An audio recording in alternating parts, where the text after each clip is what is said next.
Muy buenas tardes, ¿cómo están? Un gusto poderles dar nuevamente la bienvenida a nuestra memoria histórica.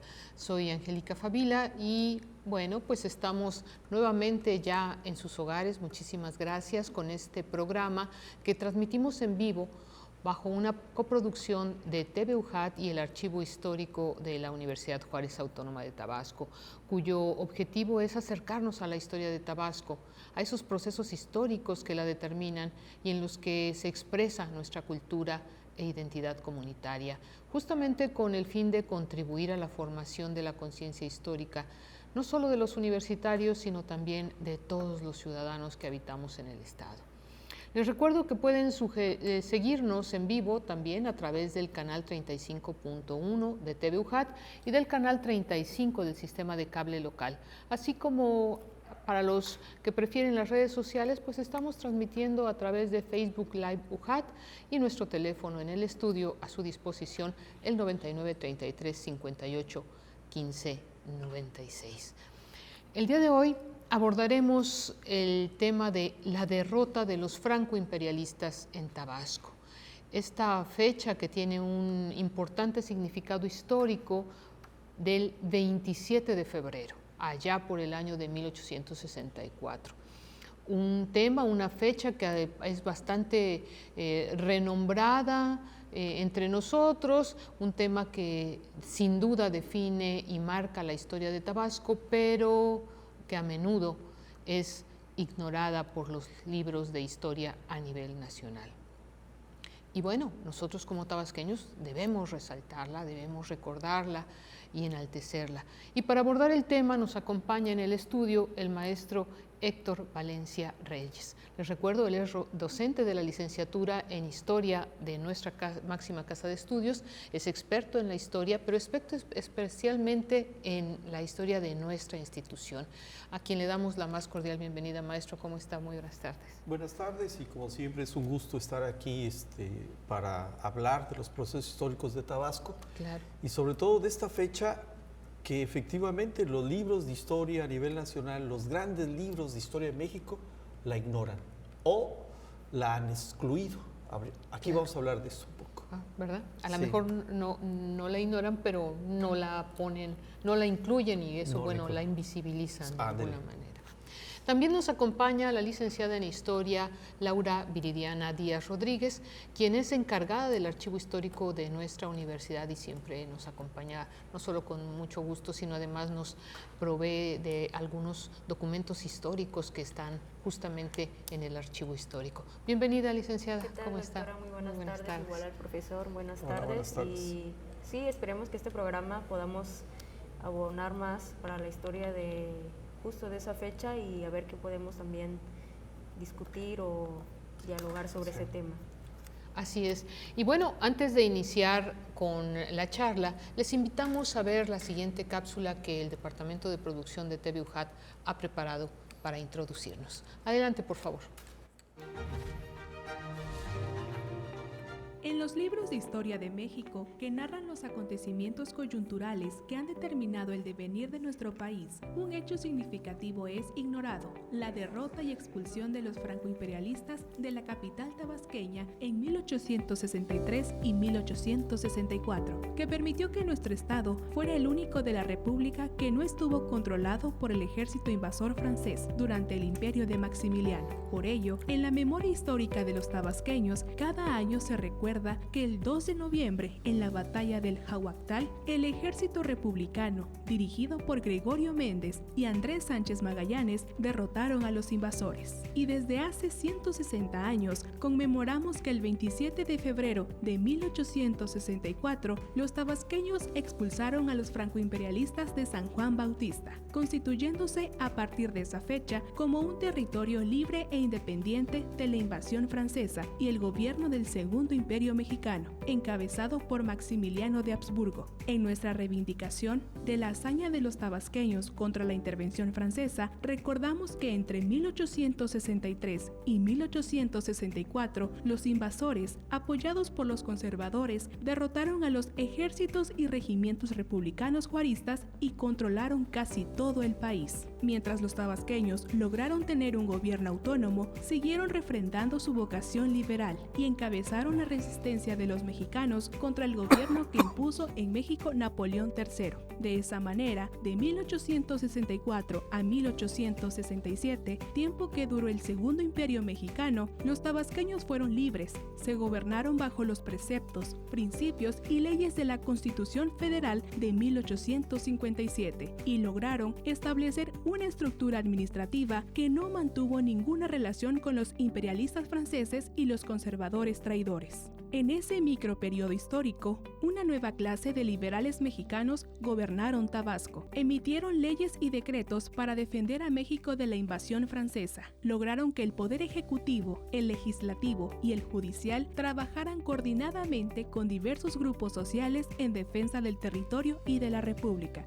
Los tabasqueños de esa época, que mantuvieron a nuestro estado libre del imperialismo francés, también fueron la base de la resistencia republicana mexicana en el sur de Veracruz, el sureste de Oaxaca, en parte de Chiapas y Campeche. En nuestra memoria histórica, hoy recordamos a esos tabasqueños que fueron ideólogos y hombres de acción de la resistencia y la lucha contra la intervención francesa. León Alejo Torre, Santiago Cruces, Eusebio Castillo, Arcadio Centella, Manuel Sánchez Mármol, Lino Merino, Justo Santa Ana, Felipe J. Serra, y desde luego al coronel Gregorio Méndez Magaña, máximo héroe de esa gesta histórica. Al mismo tiempo, los invitamos a leer y analizar la diversidad de trabajos históricos y literarios que a través del tiempo se han elaborado para recordar que nuestro terruño fue clave en la resistencia y lucha contra la intervención francesa y en el restablecimiento de la República en 1867.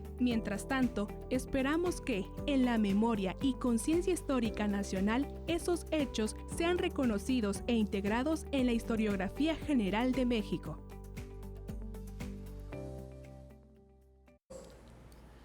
Y bueno, entre que esperamos a que eso suceda, que estos hechos sean recuperados por la historia nacional, nosotros pues año con año tenemos el deber moral de hacerlos presentes, recordarlos, repensar, porque han escrito no solo la historia, sino gran parte del sentido de lo que tiene ahora nuestro Estado.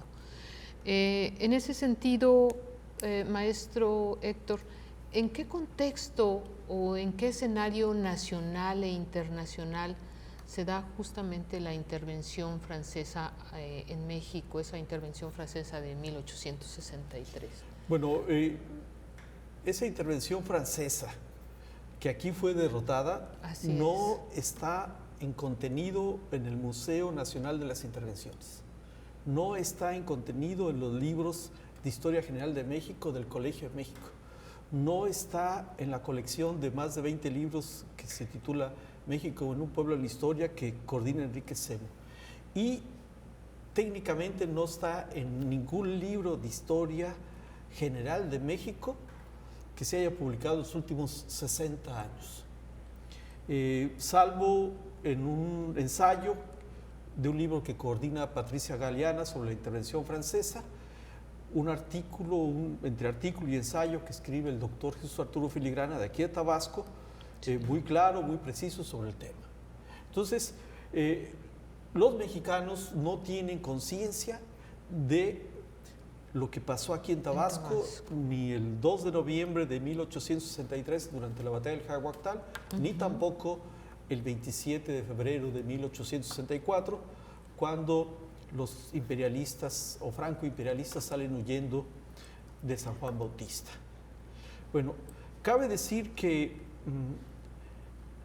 México vive entre 1857 y 1867 en permanente guerra, en un contexto internacional en el que el capitalismo se está reorganizando, se está reestructurando, está refuncionalizándose a partir de, digamos, una cultura más autoritaria, más represiva, bajo lo que conocemos nosotros como la fase imperialista, que está reprimiendo a los obreros de la Primera Internacional y a todos aquellos movimientos sociales que están cuestionando las injusticias generadas en el campo, en las ciudades, en las fábricas por el capitalismo.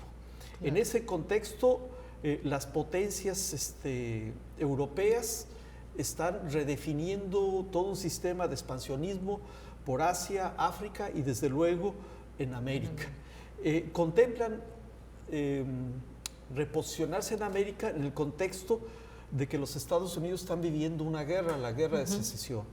Y también en el contexto de que, como dije antes, México va a vivir, después de la promulgación de la Constitución del 57, los conservadores no la van a aceptar, la van a rechazar, se van a ir a las armas, generan una guerra sangrienta que se conoce como la Guerra de Reforma o la Guerra de los 3 años, pierden esa guerra, el país empieza a entrar en una crisis económica por el asunto de la guerra, pierden la guerra y los conservadores se van a visitar al Papa, a los monarcas europeos y a pedirles que venga un extranjero a gobernar el país.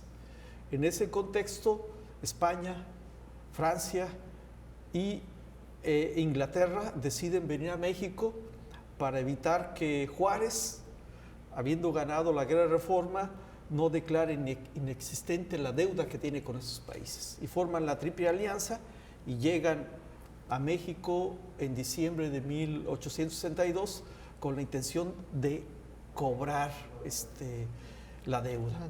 Y en ese proceso Francia, Inglaterra, España e Inglaterra negocian en los que se conoce como los Tratados de la Soledad, deciden irse del país y Francia se queda con la plena intención de ocupar el país y extender su imperio. Francia era gobernado por Napoleón III. Y el país está en una franca crisis económica. El país no tuvo tiempo, tuvo poco más de un año apenas para pacificarse, para volver a restablecer las relaciones comerciales, productivas.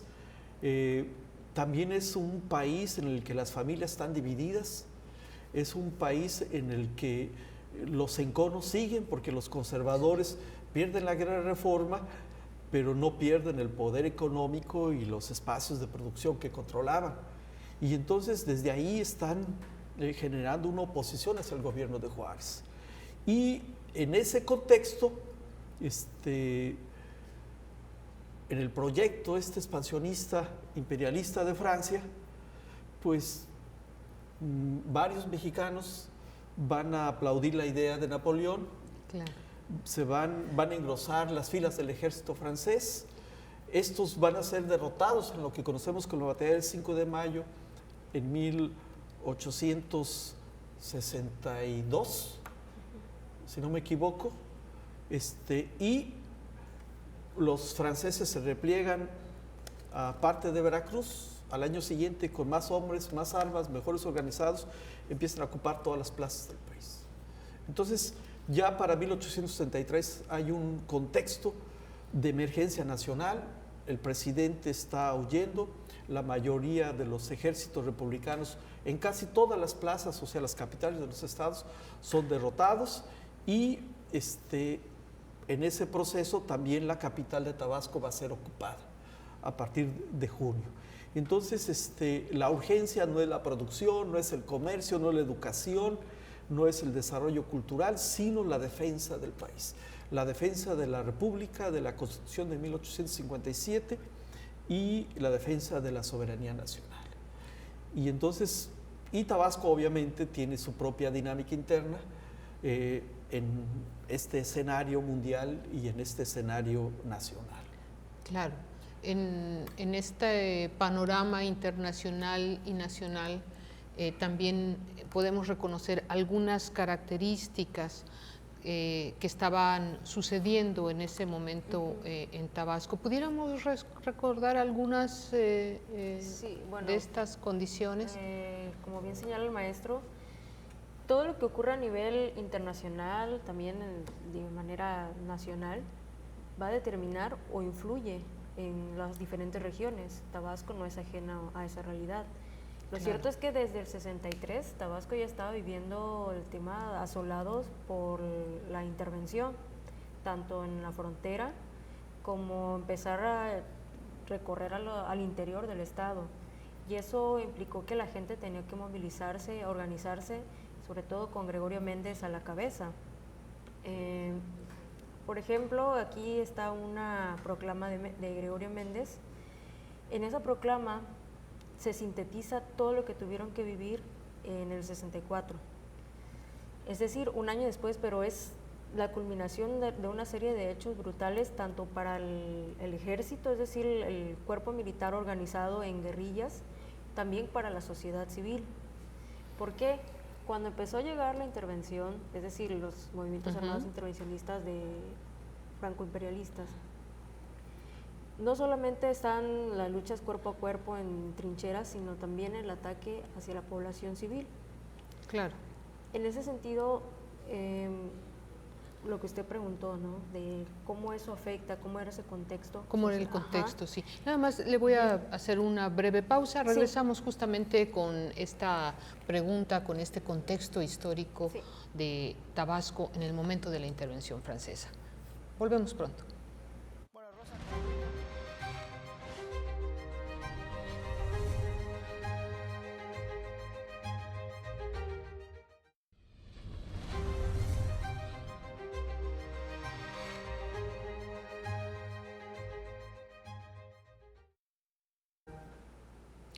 Estamos de regreso en nuestra memoria histórica, hoy platicando sobre la intervención franco-imperialista en Tabasco. Y antes del corte platicábamos un poco de este panorama convulso que en el mundo y en México pues existía, y que ajeno no era justamente el pueblo de Tabasco, también tenía sus complicaciones y sus diferencias entre conservadores y liberales. Sí, de hecho, esa relación fue la que también propició que un grupo organizado de liberales primero estableciera sus propios pactos, se organizaran en torno a la defensa del territorio y de lo que significaba el poder de la figura y poder de Benito Juárez y de los principios liberales. En ese sentido, mientras estaba el comercial, dialogábamos sobre eso, de cómo los opositores, este grupo conservador que también hacía apología de la monarquía francesa y de todo lo que implicaba, estaba a la espera de que esa intervención realmente triunfara en Tabasco. Claro, yo siempre he pensado que en una intervención hay gente de dentro, hay gente de la Aquí nación eran en su mayoría facilita, los comerciantes, algunos profesionistas, yo diría que en su mayoría también la mayoría profesionistas y terratenientes. Y desde luego, como dice la compañera, en ese contexto, pues este sector social se queda mudo. Mientras en los distintos pueblos de Tabasco, Cárdenas, Cunduacán, Comalcalco, Teapa, Tacotalpa, Jonuta, etcétera, o Macuspana, los liberales están ya organizándose. Previendo que viene y haciendo proclamas.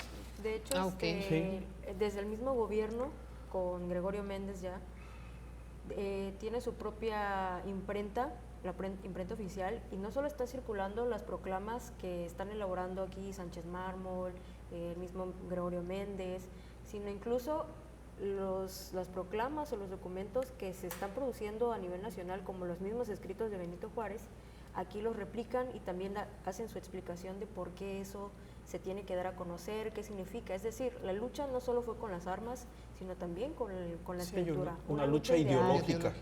Claro. Yo tengo aquí que en el 1862, antes de que empiecen a sitiar Tabasco, a través del puerto de frontera, escribieron en El Guerrillero, El Demócrata, El Águila Azteca, León Alejo Torre, Justo F. Santana, Manuel Sánchez Mármol, Santiago Cruces, artículos y proclamas convocando a que el pueblo se organizara para resistir la posible intervención. Es decir, un año antes de que iniciara formalmente la intervención.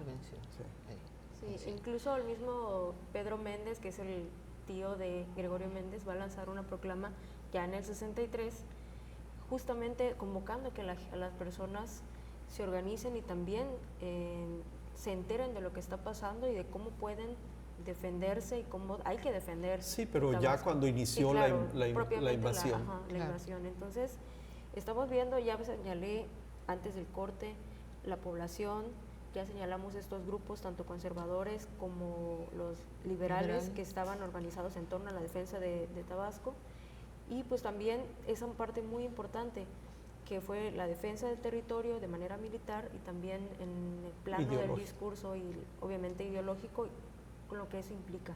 Entonces vamos a entender que Tabasco durante esos años se va a tener que replicar no solo en San Juan Bautista, sino en los diferentes municipios, esta organización militar para una efectiva defensa del territorio, y no solo del territorio de Tabasco, sino apoyar incluso a otros territorios, como fue Veracruz y también parte de Chiapas. ¿Cómo podríamos describir qué fue entonces la intervención francesa? ¿Qué características tuvo en Tabasco, viendo que en efecto había grupos conservadores que la esperaban, digamos, que la alentaban, pero no en su provincia había esta resistencia? ¿Cómo lo podríamos describir? Hay que decir que en 1862 los franceses desde Veracruz inician el avance hacia la Ciudad de México. Pierden la batalla y son rechazados en Puebla el 5 de mayo. Se repliegan, el 63 empiezan a ocupar todas las plazas del país. En Tabasco, hasta marzo, empiezan a sitiar el puerto de frontera, empiezan a enviarle misivas al gobernador de aquel entonces, Victorio B. Dueñas, y prácticamente lo invitan a que reconozca el poder de los franceses, la invasión. Él no acepta, pero tampoco genera ninguna estrategia de defensa del estado de Tabasco. Y en ese contexto, el 3 de junio, Arévalo, Eduardo G. Arévalo, comandando estas tropas franco-imperialistas, les decimos franco-imperialistas porque con ellas vienen muy pocos franceses, sobre todo los franceses que operan los navíos. Por ejemplo, el comandante naval Jocard es en febrero del 73 el que está bloqueando el puerto de frontera. Después, Julien de Gravier inicia apoyando a Arévalo la toma del puerto de frontera, esto ya en marzo del 63. Entonces tenemos la hipótesis de que quienes vienen operando los navíos en los que viene el ejército de martinicos, dominicos o mercenarios o conservadores, son franceses. Los que van a operar la artillería, etcétera, son franceses. Me parece que cuando digo hipótesis es porque todavía tenemos cabalmente que comprobarlo, pero hay indicios para decir esto. Y entre el 5 de junio del 63 y el 17 de junio avanzan y toman San Juan Bautista sin resistencia. Para el 17 de junio, en la noche, Arévalo ya está ocupando la ciudad. Dueñas huye hacia Jalpa de Méndez porque él era originario de Jalpa, y al mismo tiempo, a los 3 o 4 días, don Pedro Méndez desde La Chontalpa emite un manifiesto donde dice: nosotros rechazamos la intervención y vamos a luchar en contra de los intervencionistas. Lo mismo hace Manuel Sánchez Mármol, que es el fundador del Instituto Juárez años después, desde Cundacán. Pero eran ciudadanos organizados. Ciudadanos que habían sido liberales, que tenían una cultura liberal y que ya habían manifestado que estaban en contra de la intervención. Y en ese proceso, Arévalo decide ir a Cundacán, ir a Comalcalco y a sofocar cualquier resistencia y cualquier levantamiento. Y lo interesante de esto es que lo hace, pero los liberales huyen hacia los distintos poblados, no lo enfrentan, tiene que retirar sus fuerzas Arévalo, y al mismo tiempo que retira sus fuerzas, inmediatamente se levantan en armas Gregorio Méndez en Comalcalco, Andrés Sánchez Magallanes en Cárdenas, se reúnen en Cundacán, y entre septiembre y los primeros días de octubre empiezan a avanzar y acuerdan que van a avanzar hacia San Juan Bautista para expulsar a los francoimperialistas. Y el 1 de noviembre se da la batalla del Jaguactal, en la que derrotan. Arévalo decide salir a enfrentarlos, y en el Jaguactal se enfrentan, pierden la batalla los francoimperialistas, se tienen que replegar hacia San Juan Bautista, esperan como una semana o dos los liberales mexicanos, ya comandados por Gregorio Méndez, ya con el apoyo de Felipe J. Serra, ya con el conocimiento de que Merino, Castillo y otros en la zona de la sierra también están levantados en armas. Y en ese contexto deciden venir a tomar San Juan Bautista, hacen un primer campamento en Tamulté, empiezan a hacer incursiones y atacar a los conservadores y francoimperialistas que tienen tomada la ciudad, y luego avanzan hacia Tasta. Ya para entonces podemos hablar de un ejército de casi 1000 hombres liberales y republicanos, y ya con un pacto en el que reconocen como dirigente a Gregorio Méndez Magaña, y ya con cargos militares y con una estrategia clara de cómo ir avanzando y ocupar la ciudad. Después avanzan y se vienen hasta donde hoy está el Panteón, parte de la catedral, ahí hacen otro campamento, y ya a partir de ahí deciden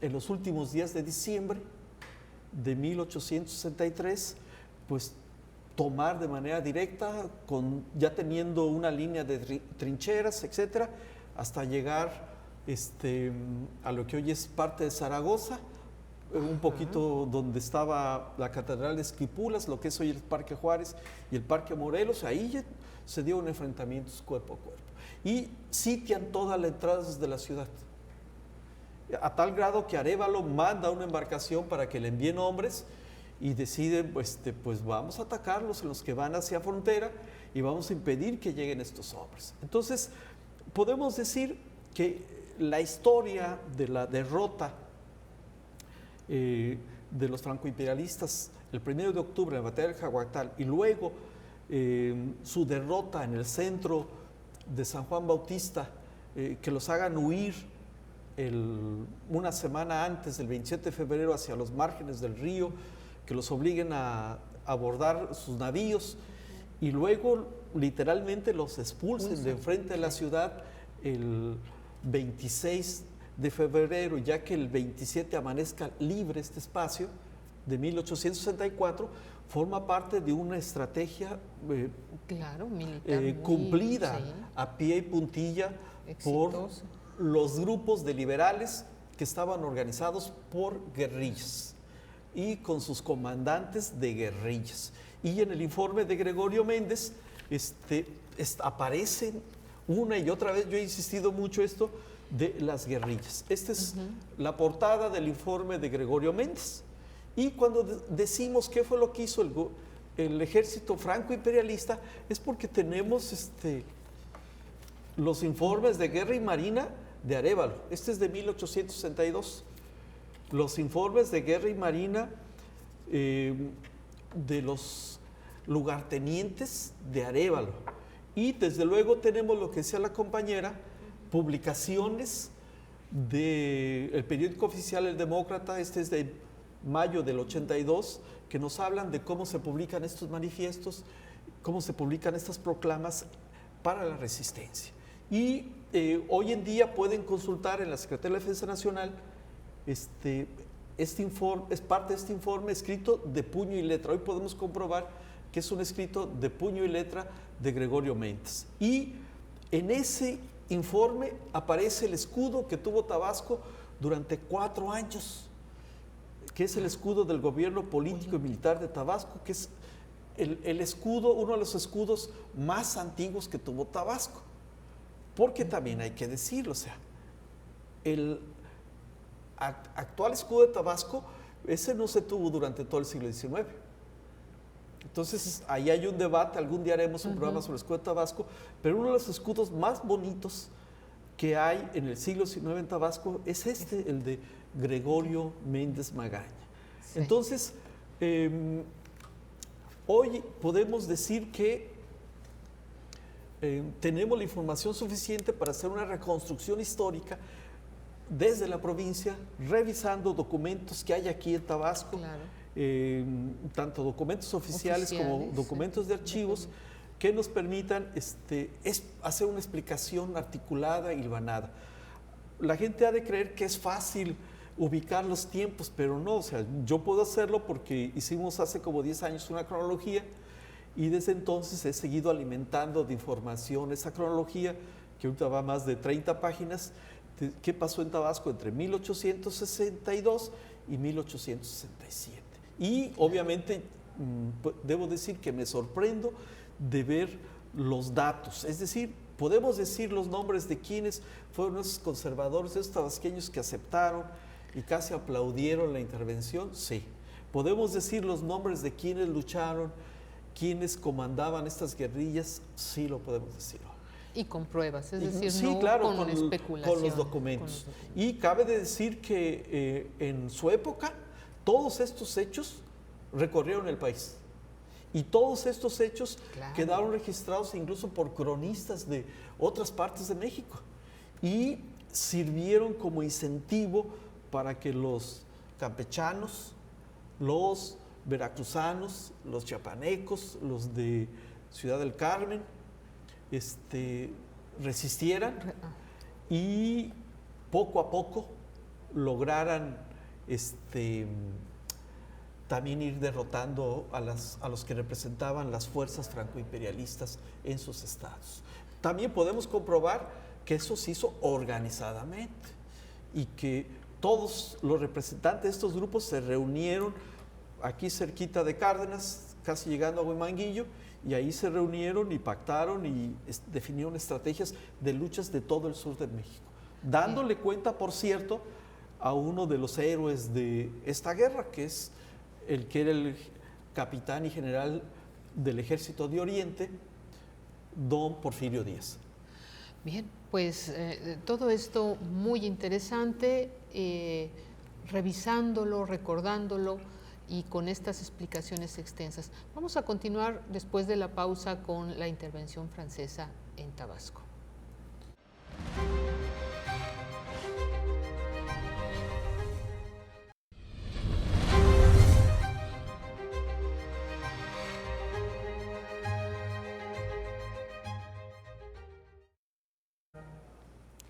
Regresamos a nuestra memoria histórica esta tarde platicando sobre la relevancia de la intervención franco-imperialista, pero particularmente del 27 de febrero, que de alguna manera nos acabamos de recordar lo importante que fue el rechazo, la resistencia, la expulsión de la intervención francesa en Tabasco, que repercutió y animó a otros territorios para pues, también resistir ante las fuerzas francoimperialistas. Pero, licenciada Díaz, ¿por qué entonces, si este es un periodo donde suceden muchos acontecimientos, por qué o por qué cobra relevancia? ¿Qué pasa el 27 de febrero, que es el que, digamos, está en, festejamos está en la historia? Cada año. Bueno, siempre las conmemoraciones, los efemérides, usos, forman parte de actos también históricos, pero son actos cívicos que nos van a servir para irnos formando, educando sobre cómo recordar los hechos del pasado que van marcando a diferentes generaciones de diferentes maneras. Y a su vez, las autoridades, las comunidades van generando una forma de ver el hecho e interpretarlo. En este caso, el 27 de febrero, no es solo la batalla en sí, lo que sucedió es un día antes y cómo culminó ese 27. Es el resultado de una serie tanto de hechos militares, políticos, culturales e ideológicos, en el cual se sintetizan los ideales de los republicanos y esa voluntad y esa necesidad y convicción de defender el territorio, de defenderlo no solo de los invasores extranjeros, sino de aquellos mismos tabasqueños que estaban en contra de todo lo que significaba el liberalismo mexicano de aquella época. Así es. Y que intentaron imponer por las armas ese modelo político basado en la monarquía francesa. Entonces, lo que vemos en el 27, o lo que hoy nosotros podemos entender del 27 de febrero del 64, es justamente cómo la sociedad, tanto militar como civil, que se fue adhiriendo a la defensa del territorio tabasqueño, lo que había señalado, esa convicción de defender el territorio, de defenderse a sí mismos. Y creo que eso nos puede servir a nosotros como un ejemplo ante lo que está sucediendo en la actualidad. Es decir, cómo en aquel momento se hablaba de intervenciones a otros países, de ese expansionismo, y hoy también en diferentes situaciones, claro está, poniendo en su justa dimensión histórica, pero eso es lo que a nosotros nos debe servir, demostrar cómo los tabasqueños, ante situaciones tan violentas, tienen la capacidad o han tenido la capacidad de organizarse, de defender posiciones, de asumirse como tabasqueños, pero también como mexicanos, porque esta defensa de Tabasco no era solo por su terruño, sino sirvió para defender a todo un país. Sí, yo creo que también es importante decir que las conmemoraciones cívicas comúnmente se hacen desde el discurso político, desde la narrativa hegemónica que tiene el grupo que ocupa el poder. Y me parece que aquí tenemos un claro ejemplo con las evidencias y las razones de la historia para decir que la conmemoración del 27 de febrero, que se hizo una conmemoración ese mismo 27 de febrero de 1864, luego se hizo la del 65, 66, 67, 60, etc. Nunca se ha dejado de hacer. Es un acto en el que el protagonista principal es el pueblo. Sí. Es un acto en el que el protagonista principal son los sectores populares. Y entonces, bajo esa lógica, me parece que también es un acto que permite la reconstrucción de Tabasco, porque el mismo 27 empiezan a cerrar las trincheras, el mismo 27 empiezan a reorganizarse para ver cómo reactivan, a pesar de que los francoimperialistas sigan atacando por Palizada y por Jonuta, cómo reactivan a Tabasco. Y yo he encontrado en los periódicos y en las fuentes que lo van a hacer a tal grado que ya para 1866 están hablando de cómo crear una compañía de teatro en Tabasco por órdenes del gobernador. En 1867 abren la primera escuela pública de niñas y están también pensando... la escuela de música. Y están pensando ya en cómo realizar cierto tipo de actividades culturales propias de una población que tiene resuelto el comercio o que tiene una estructura comercial de abastecimiento de insumos para el consumo diario, de una población que tiene cierta certeza, calma política, etc. Cuando el país todavía está ocupado, cuando Maximiliano no ha sido derrotado, cuando todavía no se van ni siquiera las fuerzas francesas de México. Sí. Entonces, eso me parece que es importante decirlo. Y como dice Laura, si uno lee las proclamas, los textos, los escritos, en torno a qué significó el 27 de febrero, en torno a la narrativa que ellos fueron construyendo en el momento de los hechos, a los 5 meses siguientes, al año siguiente, a los 2 años, a los 3 años, vamos a ver que tienen una clara conciencia, como dice en este texto de 1866, Justo F. Santana, de que con nuestro esfuerzo ha de gobernar la fuerza de la razón y la justicia. Y así vamos a encontrar un sinnúmero de interpretaciones, claro, con una conciencia política del saber lo que hicieron y lo que significa el hecho de haber sido el único Estado de la República que en 1864 pudo presumir, desde el 63 con la batalla del Jaguactal, haber derrotado a las fuerzas franco-imperialistas. Sí, yo creo que quiero agregar, si se me permite, justamente la proclama de ese día, del 27. ¿Qué dice? Gregorio Méndez, coronel en jefe de la Brigada de Operaciones del Estado, a sus leales y valientes compañeros. Por fin, después de tantos y tan nobles esfuerzos, de tantos sacrificios, brilla la luz de la libertad para Tabasco. El enemigo, los aventureros y traidores no pudieron rendir ni cansar vuestra bravura. Ha tenido que retirarse a pesar de sus vapores y buques y lanchas de guerra, a pesar de los formidables atrincheramientos desde donde han estado. Hace 43 días encumbrados la capital del Estado. La patria en cuyo santo nombre peleamos os vivirá reconocida porque ella sabe y estima y también premiará la fidelidad de sus valientes hijos. Que no se ofusque nuestra gloria con inútiles atentados. Que la gloria que hemos alcanzado sea un nuevo y poderoso estímulo para continuar la lucha. Compatriotas, viva la independencia de México, viva la libertad y los poderes de la República. Firma Gregorio Méndez. Bueno, si quieren aprovecho para leer una parte de la de Sánchez Mármol. A nosotros hemos rescatado mucha información de Sánchez Mármol por sus vínculos con el Instituto Juárez, claro, lo que es nuestra universidad. Entre otras cosas, dice textualmente: los traidores van convencidos de que el pueblo tabasqueño es un pueblo digno y que corren por sus venas la misma sangre de los Zaragozas, los Negretes y los Díaz. Para los que han desconfiado de la salvación de la patria, tenemos este hecho glorioso que ponerles. Donde está el pueblo, ahí está la victoria, y donde hoy combate la nación en masa contra la equidad y la perfidia. El enemigo ha dejado en nuestro poder la mayor parte de su artillería gruesa. La providencia hace servir a sus designios los cálculos y los proyectos del malvado. Elevemos a ella un voto de fervientes gracias por el triunfo de nuestros sagrados derechos.